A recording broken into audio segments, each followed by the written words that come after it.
सती को शिव से वर की प्राप्ति तथा भगवान शिव का ब्रह्मा जी को दक्ष के पास भेजकर सती का वरण करना। ब्रह्मा जी कहते हैं, मुने, उधर सती ने अश्विन मास में शुक्ल पक्ष की अष्टमी तिथि को उपवास करके भक्ति भाव से सर्वेश्वर शिव का पूजन किया। इस प्रकार नंद व्रत पूर्ण होने पर 9वीं तिथि के दिन वे ध्यान मग्न हुई। सती को भगवान शिव ने प्रत्यक्ष दर्शन दिया। उनका अविग्रह सर्वांग सुंदर तथा गौण वर्ण वाला था। उनके 5 मुख थे, प्रत्येक मुख में 3-3 नेत्र थे। भाल देश में चंद्रमा शोभा दे रहा था। उनका चित्त प्रसन्न था और कंठ में नील चिन्ह दृष्टिगोचर होता था। उनकी 4 भुजाएं थीं। उन्होंने हाथों में त्रिशूल, ब्रह्म कपाल, वर तथा अभय धारण कर रखे थे। भस्ममय अंगराग से उनका सारा शरीर उद्दासित हो रहा था। गंगा जी उनके मस्तक की शोभा बढ़ा रही थी। उनके सभी अंग बड़े मनोहर थे। वे महान लावण्य के धाम जान पड़ते थे। उनके मुख करोड़ों चंद्रमा के समान प्रकाशमान हो रहे थे। उनकी अंग कांति करोड़ों कामदेव को निष्कृत कर रही थी तथा उनकी आकृति स्त्रियों के लिए सर्वथा ही प्रिय थी। सती ने ऐसे सौंदर्य माधुर्य से युक्त प्रभु महादेव जी को प्रत्यक्ष देखकर उनके चरणों की वंदना की। उस समय उनका मुख लज्जा से झुका हुआ था। तपस्या के पुण्य का फल प्रदान करने वाले महादेव जी उन्हीं के लिए कठोर व्रत धारण करने वाली सती को पत्नी बनाने के लिए प्राप्त करने की इच्छा रखते हुए उनसे इस प्रकार बोले। कहा, उत्तम व्रत का पालन करने वाली दक्षनंदिनी, मैं तुम्हारे इस व्रत से बहुत प्रसन्न हूँ, इसलिए कोई वर मांगो। तुम्हारे मन को जो अभीष्ट होगा वही वर मैं तुम्हें दूंगा। ब्रह्मा जी कहते हैं, मुने, जगदीश्वर महादेव जी यद्यपि सती के मनोभाव को जानते थे तो वे भी उनकी बात सुनने के लिए बोले, कोई वर मांगो। परंतु सती लज्जा के अधीन हो गई थी, इसलिए उनके हृदय जो बात थी वो स्पष्ट शब्दों में कह न सकी। उनका जो अभीष्ट मनोरथ था वह लज्जा से आच्छादित था। प्राण बल्लभ शिव के प्रिय वचन सुनकर सती अत्यंत प्रेम में मग्न हो गई। इस बात को जानकर भक्त वत्सल भगवान शिव बड़े प्रसन्न हुए और शीघ्रता पूर्वक बारंबार कहने लगे, वर मांगो, वर मांगो। सत्पुरुषों के आश्रयभूत अंतर्यामी शंभु सती की भक्ति के वशीभूत हो गए थे। तब सती ने अपनी लज्जा को रोककर महादेव जी से कहा, वर देने वाले प्रभु, मुझे मेरी इच्छा के अनुसार ऐसा वर दीजिए जो टल न सके। भक्त वत्सल भगवान शंकर ने देखा सती अपनी बात पूरी नहीं कह पा रही हैं। तब वे स्वयं ही उनसे बोले, देवी, तुम मेरी भार्या हो जाओ।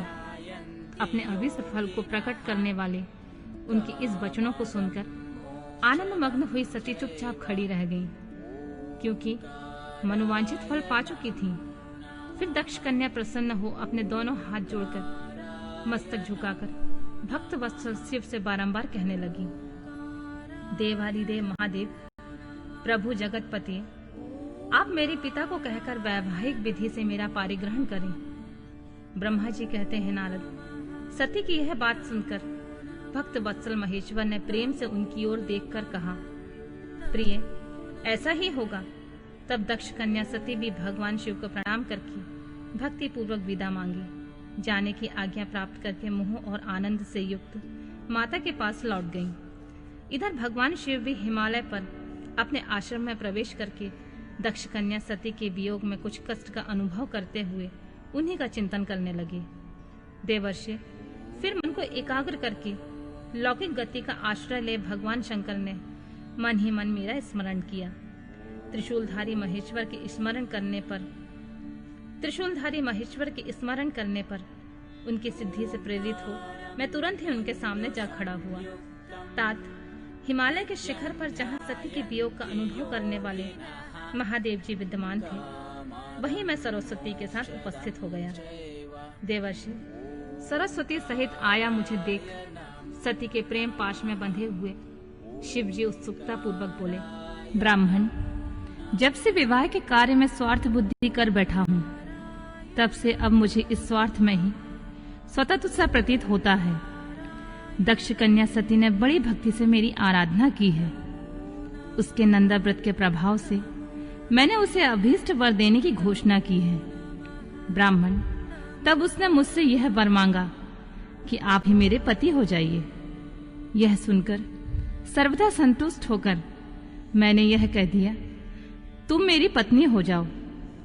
अब दाक्षायणी सती मुझसे बोली, जगतपते, आप मेरे पिताजी को सूचित करके वैवाहिक विधि से मुझे ग्रहण करें। ब्राह्मण उसके भक्ति से संतोष होने के कारण मैंने उसका यह अनुरोध स्वीकार कर लिया। विधाता, तब सती अपनी माता के घर चली गईं और मैं यहां चला आया। इसलिए अब तुम मेरी आज्ञा से दक्ष के घर जाओ और ऐसा यत्न करो जिससे प्रजापति दक्ष शीघ्र ही मुझे अपनी कन्या का दान कर दें। उनके इस प्रकार आज्ञा देने पर मैं कृतकृत्य हो और प्रसन्न हो गया तथा उन भक्त वत्सल विश्वनाथ से इस प्रकार बोला, भगवान शंभु, आपने जो कुछ कहा है उस पर भली भांति विचार करके हम लोगों ने पहले ही उसे सुनिश्चित कर दिया है। वृषभध्वज, इसमें मुख्यतः देवताओं और मेरा भी स्वार्थ है। दक्ष स्वयं ही आपको अपनी कन्या प्रदान करेंगे, किंतु आपकी आज्ञा से भी उनके सामने आपका संदेश कह दूंगा। सर्वेश्वर महाप्रभु महादेव से ऐसा कहकर मैं अत्यंत वेग वाली रथ के द्वारा दक्ष के घर जा पहुंचा। नारद जी ने पूछा, वक्ताओं में श्रेष्ठ महाभाग विधाता, बताइए, जब सती घर पर लौटकर आईं तब दक्ष ने उनके लिए क्या किया? ब्रह्मा जी ने कहा, तपस्या करके मनोवांछित वर पाकर सती जब घर को लौट गईं तब वहां उन्होंने माता पिता को प्रणाम किया।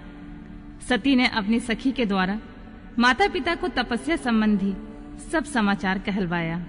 सखी ने यह भी सूचित किया कि सती को महेश्वर से वर की प्राप्ति हुई है और वे सती की भक्ति से बहुत संतुष्ट हुए हैं। सखी के मुंह से सारा वृतांत सुनकर माता पिता को बड़ा आनंद प्राप्त हुआ और उन्होंने महान उत्सव किया।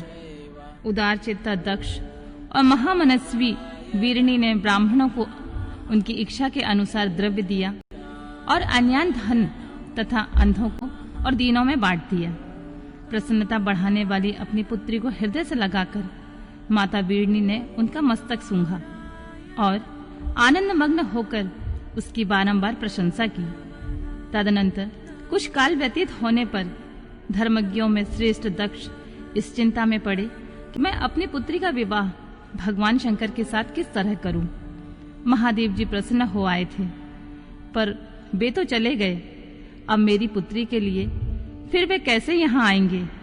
यदि शीघ्र किसी को भगवान शंकर के निकट भेजा जाए तो यह भी उचित नहीं जान पड़ता, क्योंकि यदि वे इस तरह अनुरोध करने पर भी मेरी पुत्री को ग्रहण न करें तो मेरी याचना निष्फल हो जाएगी।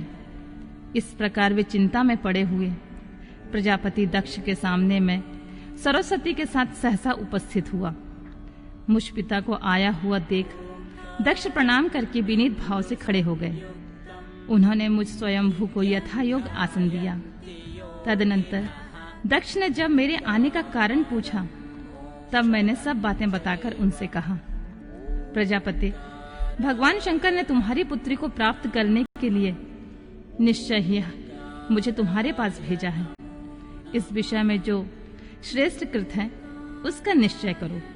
जैसे सती ने नाना प्रकार के भावों से तथा सात्विक व्रत के द्वारा भगवान शिव की आराधना की है, उसी तरह वे भी सती की आराधना करते हैं। इसलिए दक्ष भगवान शिव के लिए ही संकल्पित और प्रकट हुई अपनी इस पुत्री को तुम अविलंब उनकी सेवा में सौंप दो। इससे तुम कृतकृत्य हो जाओगे। मैं नारद के साथ जाकर उन्हें तुम्हारे घर ले आऊंगा। फिर तुम उन्हीं के लिए उत्पन्न हुई अपनी यह कन्या उनके हाथ में दे दो। ब्रह्मा जी बोले, नारद, मेरी यह बात सुनकर मेरे पुत्र दक्ष को बड़ा हर्ष हुआ। वे अत्यंत प्रसन्न होकर बोले, पिताजी, ऐसा ही होगा। मुने, तब मैं अत्यंत हर्षित होकर वहां से उस स्थान को लौटा जहां लोक कल्याण में तत्पर रहने वाले भगवान शिव बड़ी उत्सुकता से मेरी प्रतीक्षा कर रहे थे। नारद, मेरे लौट आने पर स्त्री और पुत्री सहित प्रजापति दक्ष भी पूर्ण काम हो गए। वे इतने संतुष्ट हुए मानो अमृत पीकर अघा गए हों।